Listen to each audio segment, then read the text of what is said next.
बिस्मिल्लाहिर्रहमानिर्रहीम। अस्सलाम वालेकुम व्यूज़, कैसे हैं आप? मैं बिल्कुल ठीक। आज मैं आपके लिए एक और हर्बल टी लेके आई हूँ जिससे आपका वेट लूज भी होगा और आपके बॉडी के अंदर जो कमज़ोरियाँ वो भी दूर होगी। ये मेरे लौंग हैं। ये जो लौंग है ये पेट की सफाई करता है।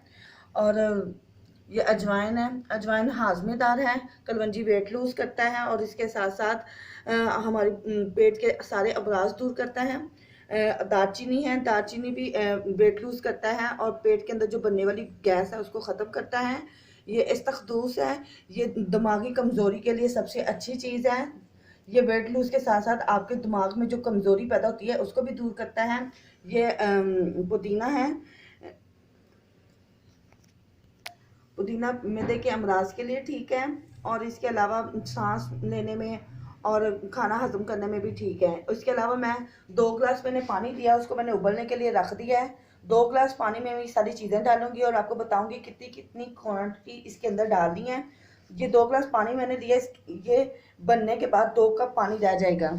अब इसके अंदर मैं 2 चुटकी अजवाइन लूँगी, 2 चुटकी कलवंजी लूँगी और 2 टुकड़े दालचीनी के लूँगी और 8 से 10 लौंग लूँगी और थोड़े से अखदूस डालूँगी और पुदीने को जड़ों समेत इस्तेमाल करना है।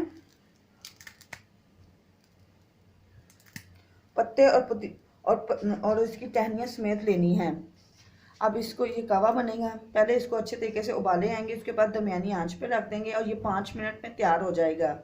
जैसे ये तैयार हो जाएगा आप इसको निहार मुँह भी इस्तेमाल कर सकते हैं, शहद के साथ इस्तेमाल कर सकते हैं।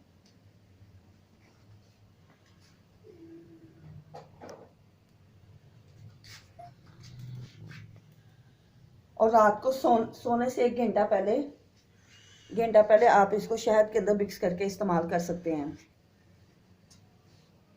ये देखिए इसका कलर चेंज होना शुरू हो गया है। ये तमाम चीज़ें अपना असर छोड़ेंगी और ये एक हर्बल टी तैयार हो जाएगी।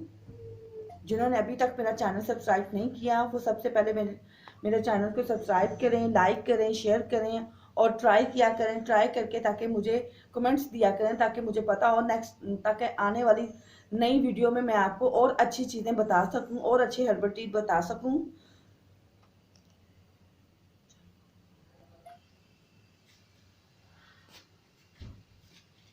ये देखें हमारी टी तैयार हो चुकी है, हर्बल टी तैयार हो चुकी है। अब इसको मैं कप में सर्व करूंगी।